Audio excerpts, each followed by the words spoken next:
10월 마지막 주일은 우리 개신교회 전체 세계교회가 1517년 마르틴 루터라는 사람에 의해서 종교가 가톨릭에서, 가톨릭이란 말은 보편적이라는 뜻을 가지고 있어요.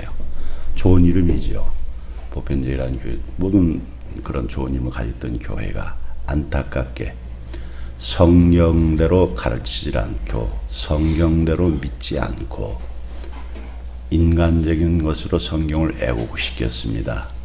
그래서 가톨릭은 지금도 문제가 없는 게 아닙니다.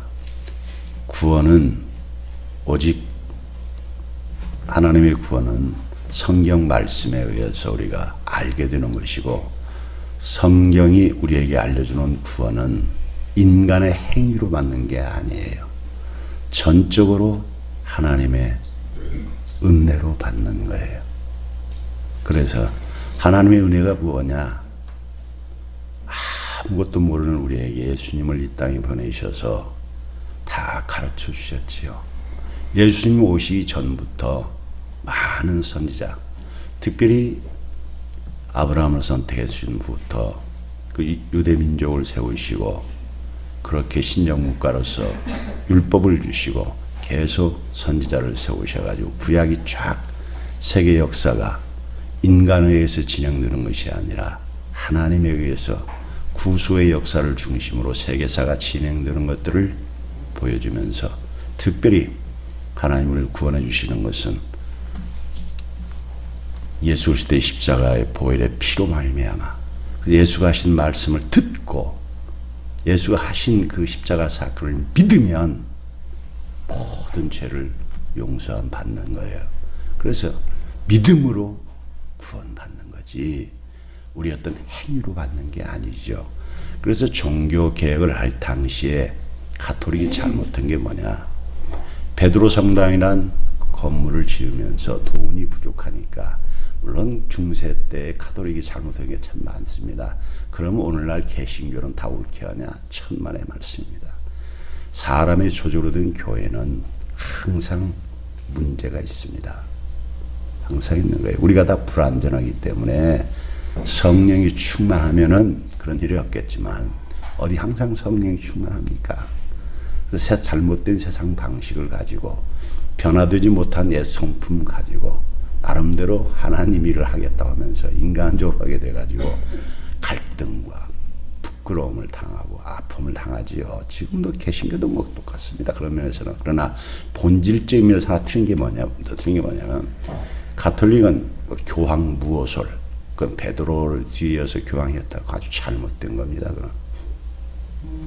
베드로가 무슨 신앙의 그 사람의 본보기도 아니고, 마태복음 16장에서 베드로 고백이, 그 마태복음 16장에 베드로 고백 위에 신앙을 세운다고 그랬지, 베드로란 인물 위에 세우는 게 아니에요. 말도 안 되는 거죠. 성경도 그들은 일반 성도는 읽지 못하게 했었어요. 성경은요, 성직자만 읽고 일반인이 못 읽어요. 이 개신교 때문에 가톨릭이 그나마 지금 성경을 읽게 한 거예요. 암흑시대지요. 교황 무오소에다 성경도 못 읽게 하고 성경을 잘못 해석해서 그래서 말씀 선포가 아니라 미사라고 그러잖아요. 의식만 집내는 걸 가지고. 그래서 가톨릭에 가면 성상들 이런 것들이 많잖아요. 그런 걸 그림 같은 걸 통해 가지고 그게 정확하지 않잖아요. 그래서 그 마르틴 루터 있던 당시에 베드로 성당 짓는데 돈이 부족하니까 면죄부라는 걸 팔았어요. 면죄부. 교황청에서 발행한 증서를 사면, 돈 주고 사면 지옥에 있던 사람 영혼도 구원받는다는 거예요. 돈 헌금만 딱 주고 사면 딸랑 하면 똑 올라간다. 말도 안 되는 소리죠. 잘못됐잖아요. 그 예수님이 무슨 필요가 있어요? 당시 우리가 잘 아는 대로 마르틴 루터는 독일의 그때 말에 그 신학교 교수이기도 했고, 또 그 사람이 신부기도 했지요. 성경을 보니까 그게 아닌데 너무 이거 잘못하니까 이건 아니다 해서 가톨릭이 잘못하고 있는 것 95개 조항을 그 구텐베르크 대학교 안에 성당이 있는데 그 안에다 그걸 붙였던 거예요. 마르틴 루터는 종교 개혁을 일으키겠다는 건 아니었죠. 이런 건 잘못되니까 시정해 두지 않겠냐라고 시작을 했지만 하나님이 역사하셔가지고 그게 그래서 우리가 개신교를 이게 우리가 프로테스탄트 그러잖아요. 저항이란 뜻이 저항. 보편에 잘못된 거에 대해서 그건 아니다라고. 그래서 프로테스탄트란 개신교가 그때 생긴 거예요. 그래서 마르틴 루터가 성경을 물론 마르틴 루터가 성경을 번역하기 전에도 뭐 존 후스라든가 이런 사람들이 성경을 번역하다가 화형도 당하고 막 그런 것도 있었지만 어쨌든 마르틴 루터가 독일어로 성경을 번역하면서 사람들이 정말 성경을 볼 수 있게 만든 그 당시 뭐 하나님께서 또 우리가 잘 아는 대로 인쇄술이 발달되게 해가지고 그 인쇄술 나온 걸로 성경이 급속히 번역돼가지고 많은 사람들이 가톨릭의 잘못된 걸 보고 이게 된 것이죠. 종교개혁의 중심을 그래서 우리가 세 가지로 말하고 있지요. 하나님 앞에 구원받는 것은 뭐라? 오직 믿음으로. 또 그 근거가 뭐야? 오직 말씀으로. 그 말씀이 뭐라고 했는데 이 믿음도 하나님의 은혜고 말씀도 우리가 그냥 이해도가 안 돼요. 하나님의 은혜가 없이는 안 된다는 거지요. 그래서 오직 말씀, 오직 믿음, 오직 은혜. 뭐 이게 대체적으로 세 개 얘기하는데 그렇게 하면 맞는 거예요. 그래서 그런 놀라운 역사적 획을 긋는 그런 일을 하나님이 하셔가지고 저와 여러분이 지금 이렇게 가톨릭이 아닌 개신교에서 예배를 드려요. 그래서 개신교회는 항상 그 잘못된 것을 역사 속에서 배웠기 때문에 끊임없이 기독교인은 어떻게 해야 된다? 성경을 중심으로 끊임없이 바꿔줘야 한다는 거예요. 개혁되어져야 하는 게 개혁주의라고도 그래요. 끊임없이 새로워져야 돼요. 죽을 때까지 성화돼야 돼요. 그래서 예수님 닮아가고 예수님과 같은 삶을 살 수 있어야 된다라는 거예요. 그래서 오늘 그러기 위해서 이 종교 개혁 기념주의를 10월 말일, 1517년 10월 30일 날 걸어놨기 때문에 10월 마지막 주를 종교 개혁 기념주일로 해서 오늘 드리는 거예요. 그래서 그 의미를 우리가 매년마다 되새김질하지 않습니까? 나와 여러분들이 예수를 제대로 믿으려면 우리 개혁주의라는 거예요. 우리 개신교는 개혁주의라고 그래요. 항상 개혁돼야 되는 거예요. 새로워져야 되는 거예요. 이 정도면 됐어. 그러면 그건 아닙니다. 우리 종교개혁주의에서 제가 딱 아주 유명한 말씀이잖아요. 가장 뭐라 로마서 12장 1, 2절 그러므로 형제들아 이렇게 불러요. 바울이. 앞에 뭐가 있다 이 말이야. 이러이러하기 때문에 우리를 누구라고 불러요? 바울이 형제들아 불러요. 어떤 앞에 그러므로란 말이 중요하다 이 말이 내 말은. 그러므로가 무슨 말인데 이게 중요하다고요. 밑에 설명하는 거예요. 그러므로를 설명해. 내가 하나님의 모든 자비하심으로 내가 너희들을 형제라고 부르는 것은 하나님께서 아버지 되신 하나님께서 우리를 만드신 하나님께서 많은 사람들 가운데서 하나님이 우리를 긍휼히 여기셔가지고 구원해 주신 구원받은 형제 자매들이라 그 말이에요. 하나님이 그 자비하심 우리가 구원받은 게 잘나서 남보다 선해서 무슨 근거에서 받은 게 아니다 이거예요. 우리의 어떤 근거가 아니라 전적인 하나님의 긍휼 때문에 전적인 하나님의 사랑 때문에 전적인 하나님의 은혜로 어떤 죄가 있든지 아무리 못 어떤지 관계없이 하나님 우리를 구원해 주셔서 가지고 하나님의 자녀를 삼아 주셔서 우리의 형제가 된 존재들이다. 그래서 이게 중요한 거예요. 그래서 여러분 그게 중요한 거예요. 내가 하나님께 구원받은 그 구원이라는 것을 정확히 이해하십시오. 구원받으면요 생명을 얻는 거잖아요. 생명의 본질을 아는 것이지요. 히브리서에 나오잖아요. 집마다 지은이가 있으니까 건축이 있지. 집 찾는 게 어떻게 이런 게 있겠어요. 하나님이 만드셔서 우리가 존재하는 그래서 우리의 생명을 주신 분이고 지금도 다스리시는 분이고 그래서 인간은 하나님의 형상으로 하나님 만든 영적인 육체만 가지고 있는 게 아니라 영적인 존재예요. 마음에 아주 중요한 거예요. 그래서 만들어진 순간부터 영원토록 존재하는 거예요. 이게 아주 놀라운 거죠. 생명을 얻는 거예요. 그 생명이 영원한 것을 알잖아. 그런데 문제는 그 하나님이 이 땅의 모든 걸 다스리, 인간의 생사화복을 다스리시는 그 하나님을 만나면 그때부터 우리가 뭐가 돼요? 아까 제가 얘기했잖아요. 아무리 무능하고 아무리 무지하고 쓸모없는 것이라도 새 사람 만들어버려요. 하나님께서 예수의 피로 새롭게 우리를 만들어요. 그래서 하나님의 성령이 우리 안에 들어오셔가지고 우리가 뭐가 돼요? 하나님의 성전이 되고, 또 하나가 뭐가 돼요? 예수를 머리로 한 몸, 예수의 몸이 된 지체가 돼가지고 다른 삶을 살 수 있는 천국의 하나님 나라의 그 백성으로서 새로운 삶을 살 수 있는 그 지혜와 가치관과 능력을 가지고 살 수 있도록 나와 함께 하시는 하나님을 인해서 세상이 무서운 게 없지 그때부터는. 예? 내 힘으로 사는 것이 아니라 은혜로 살고 내 능력으로 사는 것이 하나님의 은혜로 사는데 그게 그냥 그런 게 아니라 그 오늘 배우는 거예요. 그래서 그 앞에 1장부터 바울이 11장까지 그 얘기 한 거예요. 복음에 대해서 얘기한 거예요. 1장부터. 예수님의 이야기, 그 하나님의 이야기를 1장부터 가르쳐주잖아요. 복음이 뭔가, 예수가 어떤 분인가, 하나님이 뭔가 다 가르쳐줘서 1장부터 가르쳐준 거예요.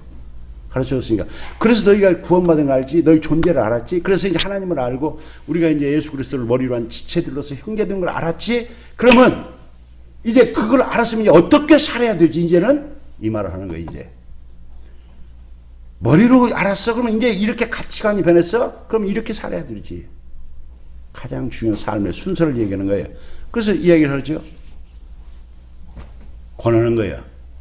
너희 몸을 하나님이 기뻐하시는 거룩한 산 제물로 드리라. 그러잖아요. 너희 몸을, 여기. 이는 너희가 드릴 영적 예배니라. 그러니까, 이제는 예배자로서의 삶을 살아라. 근데 예배라는 것은 이렇게 주일날 모여서 우리가 하나님께 드리는 그 예배만을 말하는 게 아니에요. 구약시대 이스라엘 백성들이 실패했던 것이 바로 그거예요. 하나님이 제사제도를, 예배제도를 주었는데, 구약시대는 물론 신약시대하고 다르지요. 그들은 자기가 죄를 지으면 짐승을 대신 가지고 와서 짐승의 피 가지고, 죄의 값은 죽음이잖아요. 죽음의 문제를 해결해야 되니까 생명을 바쳐야 되는, 자기 생명 하나밖에 못 바치니까 짐승의 생명을 대신 바치도록 한 거예요. 그래서 짐승의 피를 드려도 자기가 못 드리, 아무도 하나님께 나올 수가 없어. 하나님이 특별히 구별한 레위 지파 사람들은 제사장을 새로 써서 그 사람들만이 하나님 앞에 서서 중개 역할을 해주는 거예요. 하나님 앞에 백성들의 죄를 대신 가지고 빌어주고, 하나님께서 용서함 받은 것을 전해주고, 선지자는 그 말씀을 받아가지고 가르쳐주고, 구약시대는 제약을 하나님이 많이 했어요. 그러고 그렇게 해서 하나님 앞에 나오겠는데, 이 사람들이 참된 제사의 제도를 모르는 거예요. 제사라는 거에 죄 짓지 말아라. 죄 지면 이렇게 짐승이 피 흘려 죽지 않느냐. 그 짐승이 죽는 걸 보면서 생명이 죽고 죄의 무서움을 알고 죄를 이겨 싸워나갈 수 있도록 깨달아고 준 제사인데, 이 착각하는 거예요. 죄를 아무리 지어도 제사만 지르면 돼. 착각하는 거예요. 그래서 죄를 많이 지면 막 좋은 재물만 지면 하나님이 좋아하는 줄 알고, 내가 죄 조금 졌어도 큰 걸로 갚아버려야 내가 이걸 죄를 그렇게 갚는 줄 아는 거예요. 그리고 제사 때만 가서 예배를 갈 때 내가 향소를 드리면 최고의 재물이 향소니까. 제일 비싸고 왕이나 뭐 대장은 향소 드려야 돼. 가난한 사람은 비둘기, 보는 사람. 근데 향소 드리면 최고로 뭐 이 정도면 죄값. 내가 요새도 어떤 사람 오면 그렇게 생각하면 돼. 내가 예수님한테 뭐 잘못했으니까 헌금 많이 하면 그렇게 하면 안 돼. 그거 아니에요. 마음으로, 그 하나님 원하시는 그런 게 아니에요. 삶 가치관을 말하는 거야. 우리 마음을 말하는 거예요. 여기서 구약 시대가 실패한 게 문제예요. 그 제사 제도 자체가 자기들을 새롭게 해준 줄 알아요. 그래서 제사들은 죄의 무서움을 알고 죄 짓지 말고 생명이 죽어가는 걸 보면서 떨면서 내가 다시는 죄를 안 지어야겠다, 몸부림치며 살아가더라고 한 건데, 예배자는 뭐예요? 내 삶의 모든 것이 하나님이 관할하시고 하나님이 다스리신다. 그래서 그분을 경배하고 그분을 사랑하고 그분을 즐거워하고 그분 뜻대로 살아가는 것이 예배자라는 거예요. 그 예배는 여기서 드리는 게 아니라 이건 공적으로 그냥 모여서 드리는 것이고, 진실은 뭐예요? 예배 드리는 사람들 후에 삶이 중요한 거예요. 구약시대 때 그 실패한 거예요. 그래서 이사야서에서 뭐라고 얘기합니까? 이사야서 1장에서 얘기하는 거예요. 너희들이 그 제사만, 하나님이 하나님이 짐승 다 하나님 거잖아요. 뭐 하나님의 피를 원하는 줄 아냐? 하나님은 향기를 원하는 줄 알아. 하나님 그런 거 원하는 게 아니다. 너희들이 그 상한 마음을 원하고 너희 그 죄 때문에 애통하는 마음을 원하는데 너희들은 그 하나님의 참된 마음을 모르고 죄를 하나님이 싫어하고 죄 지면 안 된다고 얘기하는데 너희들은 계속 죄를 밥 먹듯이 지면서 제사만 드리면 하나님이 좋아하는 줄 알고 그러는데 오지 마라. 이사야서 1장에서 얘기하는 거예요. 내 앞에 나타나지. 아주 나는 지금 그게 아주 질렸다. 그런 거 싫다. 마음을 들이라 회개해라. 정말로 마음을 찢고 회개해서 바른 생활을 살아라. 죄와 결단하고 정말 삶 속에서 정말 바르게 살아라. 같은 시대에 아모스 선지자 북이스라엘한테 얘기해요. 이사야는 남쪽 사람들이 얘기했지만 북쪽 이스라엘도 아모스와 이사야는 같은 시대거든요. 그 아모스는 북쪽 이스라엘 사람들 똑같이 얘기해요. 음악 잘하고 하는 거 아모스서 5장에서 얘기해요. 야 아모스에서 얘기하는 거예요. 5장 21절 23절에서 그 얘기하는 거예요. 찾아볼까요? 우리 한번 그게 중요하니까. 오늘날도 우리가 그렇게 하면 안 돼. 구약성경 아모스서 누가 또 성경을 잘 찾는 모습 이런데 빨리 찾아가지고 5장 21절부터 24절까지 누가 21절부터 23, 24절까지 얼른 누가 읽어보세요. 5장 아모스서 5장 21절부터 24절까지. 내가 너희 절기들을 미워하여 멸시하며 너희 성의들을 기뻐하지 아니하나니 너희가 내게 번제나 소제를 드릴지라도 내가 받지 아니할 것이요 너희의 살찐 희생의 화목제도 내가 돌아보지 아니하리라. 내 노랫소리를 내 앞에서 그칠지어다 내 비파소리도 내가 듣지 아니하리라. 오직 정의를 물같이 공의를 마르지 않는 강같이 흐르게 할지어다. 아멘. 이게 이사야서의 중심이에요. 이게 오늘 우리가 똑같이 하는 거예요. 여기 써 있잖아요. 너희들한테 내가 절기도 주고 하나님의 은혜를 생각하고 하나님의 백성답게 살으라고 준 거예요. 6월절이고 무슨 장막절이고 그 구원해 주셨던 하나님이 어떻게 너를 구원해 주는가 그거 잊어버리지 말고 살으라는 거예요. 그걸 삶 가운데서 너 하나님의 은혜로 네가 살고 있는 걸 정말 아냐? 너 그래서 그 감사하고 기념하고 살으라고 주는 것들인데 그거 하나님 없이 저거들 절기고 페스티벌 즐기고 그런다 이거예요. 추수감사절이고 뭐고 정말 그 형식으로 그러지 말라 이거예요.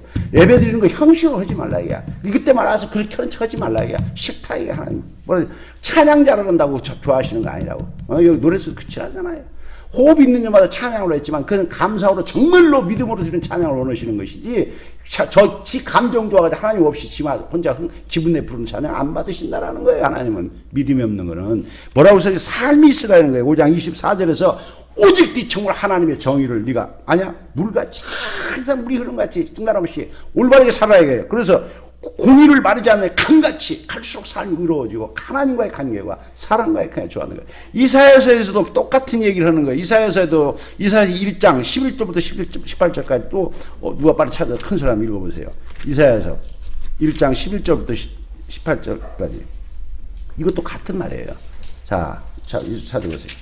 그 성경을 집에서 자꾸 찾아보세요. 이게 찾지. 여호와께서 말씀하시되 너희의 무수한 재물이 내게 무엇이 유익하뇨. 나는 수량의 번제와 살찐 짐승의 기름에 배불렀고 나는 수송아지나 어린 양이나 수렴소의 피를 기뻐하지 아니하노라. 너희가 내 앞에 보이러 오니 이것을 누가 너희에게 요구하려느냐. 내 마당만 밟을 뿐이니라. 헛된 재물을 다시 가져오지 말라. 분양은 내가 가증히 여기는 바요. 월삭과 안식일과 대회로 모이는 것도 그러하니 성에 아울러 악을 행하는 것을 내가 견디지 못하겠노라.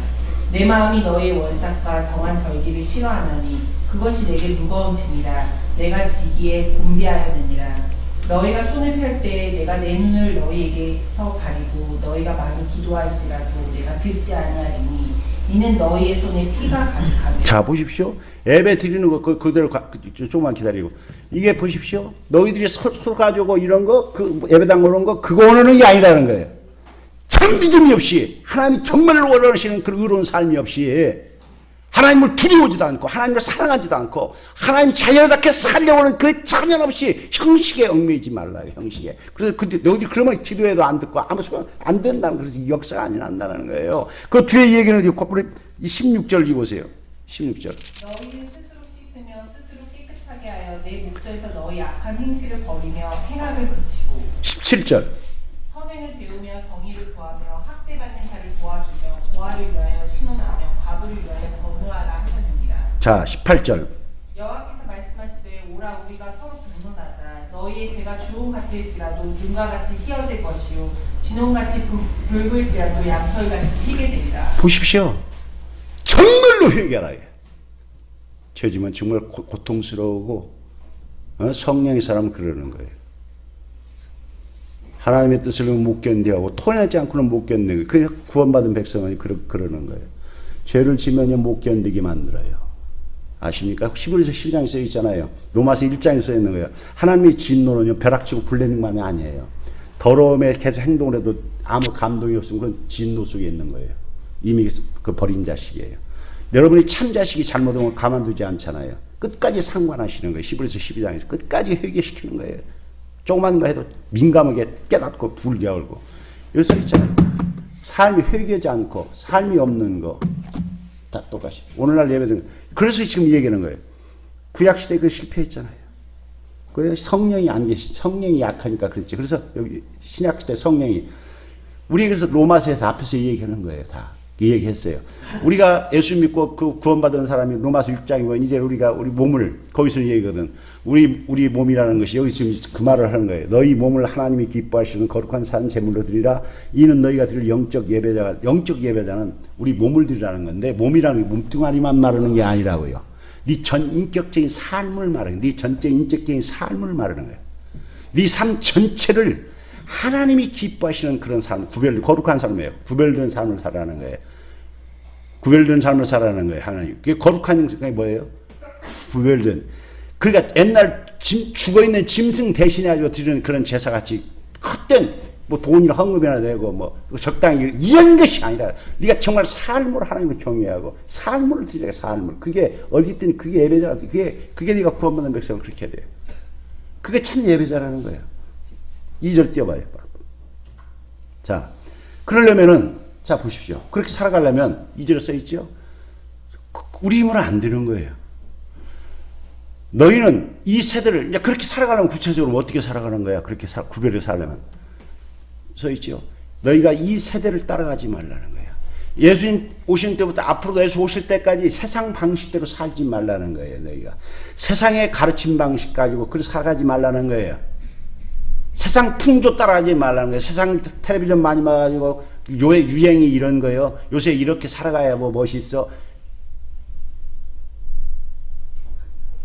기독교는 새로운 문화를 만들어내는 거예요. 문화라는 것이 뭐예요? 우리 삶의 형태예요. 우리 삶의 형태, 우리 삶의 모든 모습은 어디서 나와요? 가치관에서 나오는 거예요. 먹는 거, 입는 거, 모든 게 가치관 속에서 밖으로 나타나는 거예요. 어디다 어떻게 돈을 쓰고 어떻게 몸가짐을 어떻게 하고 무슨 말을 하고 무슨 행동을 하고 거기 나오는 게 그게 문화라는 게 가치관에서 나오는 건데 써 있잖아요. 이 세상 사람과 달라야지요. 거룩해야지요. 달리려면은 우리 힘으로 안 되는 거예요. 어떻게 달라져요? 마음을 새롭게 변화를 받아야 되는 거예요. 항상 우리 마음이 수동태라고 그래요.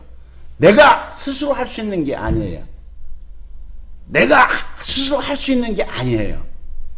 우리 어떤 인간이 세상 살면서 악하게 살라고 하는 사람이 세상에 어디 있겠습니까? 정상적인 사람이라면 다 바르게 살라고 그러고 선하게 살라고 그러고 착하게 살라고 다 그러지. 누가 못 살고 싶은 사람이 어디 있고 누가 남에게 선물 주기를 좋아하지 누가 받기만 좋아하는 그런 사람 세상에 어디 있겠습니까?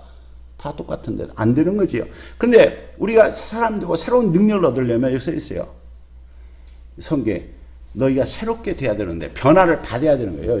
새롭게 함으로 마음도 그 속 마음만 하는 게 아니라 가치관, 내적인 외적인 행동이 바꾸려면 뭐가 먼저 바뀌어야 되겠어요? 가치관이 바뀌어야 되는 거예요. 가치관이. 정신이 바뀌어야 마음이 바뀌어야 가치관이 바뀌어야 되는 거예요. 가치관이 바뀌어야 말이 바뀌고 말이 바뀌면서 행동이 바뀌는 거예요. 그게 바뀌는 거예요. 그 변화를 받는데 그건 어디서 바꿔요? 뭘로 바꿔요?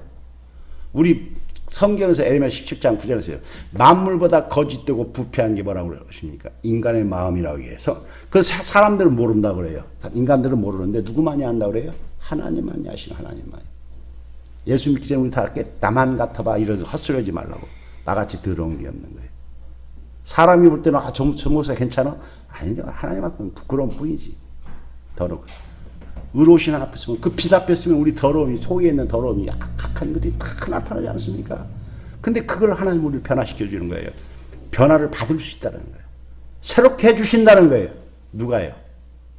하나님이 뭘 넣어요? 두 가지를 하죠. 예수님이 그래서 주신 거예요. 성령을 보내주신 거예요. 에스겔서에서 얘기하잖아요. 하나님께서 에스겔 초대서 36장에서 성령을 너에게 보내준다는 거죠. 그래서 예수님께서 마지막에 내가 자주 가르치지 여러분한테 말씀드리지 않습니까? 예수님이 가시면서 가장 중점적으로 가르친 게 성령이잖아요. 성령. 성령이 오시면 너희가 새롭게 된다. 성령이 임하면 너희가 새 사람이 되어서 내가 가르치는 것들을 깨닫고 그때 그것이 이제 너희 할 수 있는 삶으로. 근데 그 성령을 한 번 너희한테 오시면 어떻게 한다? 영원토록 부활 때까지 함께 하신다는 거예요. 구약시대 같이 왔다 갔다 하는 게 아니라 영원토록 함께 해서. 예수님을 믿으면요, 우리가 어떤 존재가 된 줄 아십니까? 성령을 우리 안에 받아서, 아까 형제한테 함으로써 하나님을 아버지로 부르는 한 영의 사람으로서 성령을 모신 성전이 되는 거예요. 그 성전을 들으시면 어떻게 할까요? 예수님의 말씀으로. 성령은 뭘로 역사하십니까? 말씀으로 역사하죠. 말씀으로 새로워지는 것이죠. 예수님이 그 얘기 자주 하시잖아요. 내가 너희 요한복음 15장 3절에서 내가 너희들이 깨끗하게 했는데 내가 너희에게 이미 일러준 말로. 시편 119편에서 청년이 무엇으로 행실을 깨끗할까? 하나님의 말씀으로. 하나님의 말씀만이 진리의 말씀으로 우리를 새롭게 만들어주고 하나님의 말씀만이 우리 거듭나게 해주잖아요. 진리를 예수를 뭘로 만나요? 말씀으로 만나는 거죠. 이 가을에 제가 지난주에도 그랬잖아요. 성경 읽자고. 예수 만나자는 소리지요. 여러분 무엇을 가까이 하십니까? 시편에 보면은 73편 28절에 보면은 하나님께 가까이 함이 내게 복이라 써 있어요. 여러분 무엇을 가까이 하냐에 사람 변화를 받는 거예요. 여기 써 있잖아요. 인간은요 영향을 받게 돼 있어요. 내가 누구를 가까이 이 시대 사람들 세상 어울리고 하는 사람을 또 쫓아다니면 그 사람은 본받게 돼 있고요. 내가 하나님을 가까이 하고 예배자로서 말씀을 가까이 하고 기도를 하는 사람들은 예수를 본받게 돼 있는 거예요. 그래서 변화가 되는 거예요. 인간은 그렇게 환경의 지배를 받게 돼 있는 게 존재예요. 여러분이 누구를 교제를 하고 뭐지를 추구하는 것 따라서 그렇게 돼가는 거예요. 자기도 모르게. 정말로 예배당 중심으로 새벽 기도고 정말 수요 예배고 금요 오고 나 여기 아니면 한순간도 내 힘으로 못 산다.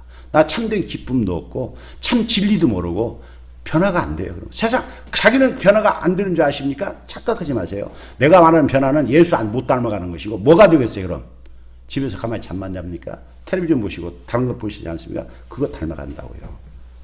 이 세대를 본받아 가는 거라고 여러분. 예배당 안 나오기 시간에 뭐 하십니까?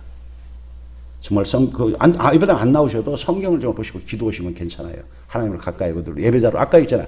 너희 산 전체가 예배자니까 어디서든 하나님을 가까이 한다면 그건 괜찮아요. 근데 예배당 안 나올 때 사람들 딴짓하고 놀러가고 뭐 그런 거 하면은 세상을 따라가는 거잖아요. 그럼 그거 본받고 거기 영향을 받고 그리 가는 거예요. 우리는 그 둘 중에 하나가 되는 거예요. 그래서 이게 로마서 6장에서 얘기하는 거예요. 너희 몸은 이제는 의의 병기로 쓰임받게 해라. 죄 짓는 데를 불의의 병기로 쓰임받도록 놓아주지 말아라. 로마서 6장에서 가르치는 말이에요. 그런데 7장에서 얘기를 해요. 이제 예수 믿고 그걸 알았음에도 불구하고 그게 안 된다는 거예요. 이게 자꾸. 하나도 바르게 해야 되는데 자꾸 넘어지고 안 되고 오라 나는 곤고한 자다. 누가 이 죽음의 자리에서 이런 참으로 해볼 수 없는 자리에서 어떻게 내가 들 거라고 한탄하면서 끝나는데 바로 8장에서 얘기잖아요. 의와 생명의 법이 죽음의 법에서 의와 생명의 법, 성령의 법이 너를 구제해 주셨다고 그러잖아요. 그래서 성령이 그래서 우리에게 오신 거예요. 로마서 8장이 그래서 로마서 중에서도 참 보석 같은 자기라고 그러잖아요. 그래서 성령을 예수님 보내셨고 하나님 그래서 성령을 보내신 것이죠. 그래서 그 성령이 우리 안에 들어오셔가지고 하나님을 아버지라 부르고 예수를 구주로 고백하면서 그 말씀이 내 귀에 들어오고 말씀의 역사를 메말라오고 찬양이 나오게 만들고 그러면서 하나님께 가까이 가게 만드는 것이죠. 성령이 정말로 충만해 하나님께 가까이 가고 세상을 멀리할 수 있는 거예요. 세상을 우리가 변화시킬 수 있는 거예요. 세상을 따라가는 것이 아니라 세상을 다르게 그 세상을 바꾸는 사람으로 바꾸는 거예요. 너는 무엇을 가까이 하십니까? 시편 73편 그 28절만 마지막에만 나온 게 아니에요. 야고보서 4장 8절에서 똑같은 얘기를 해요. 야고보서 4장 8절 한번 읽어보세요. 누가 찾아가지고 시작하세요. 여러분 정말 이 가을에 무엇을 가까이 하십니까? 제가 늘 얘기하는 것 주님 좀 뭐 가까이 하십니까? 하나님이 가까이 하라. 그리하면 너희를 가까이 하시리라. 죄인들아 손을 깨끗이 하라. 두 마음을 품은 자들아 마음을 성결하게 하라. 네.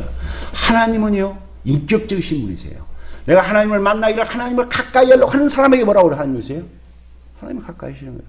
하나님을 인격적으로 하시지 억지로 강요하시지 않는다고요. 저는 워낙 성질이 이래가지고 막 10번 터고 이래서 좀 여러분들이 거부감을 느끼실지 모르지만도 너무 안타까워서 그러는 거예요. 성경은 정확해요. 그리고 진실을 얘기해요. 가장 먼저 너희가 이 땅에서 그 하나님이 우리를 구원해 주신 구원의 참된 가치를 네가 아냐. 그 네 존재를 알았냐. 그러면 너희가 어떻게 하라? 이 세대를 본받지 말고 참 하나님의 자녀로서의 신전의식을 가지고 하나님을 삶의 제 입술에 놓고 살아봐라.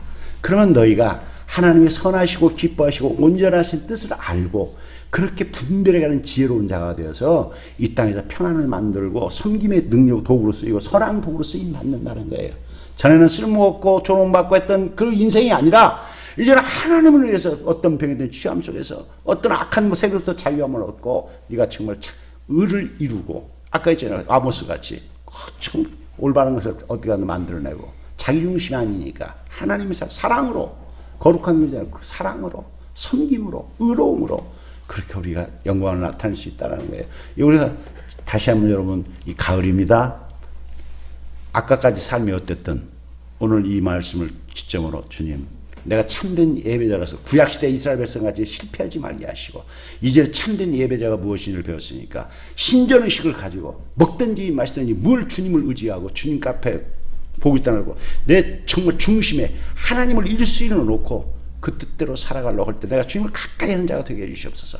그래서 주님 말씀하신 대로 저를 가까이 해주셔서 저를 붙잡으시고 저를 통해서 영광 받으시고 계획하신 일들을 이루어드리는 그런 선한 도구 되게 해주시고 그런 축복의 통로가 되게 해달라고 기도하시고 사용되시는 복된 성도 되시기를 예수님의 이름으로 축복합니다.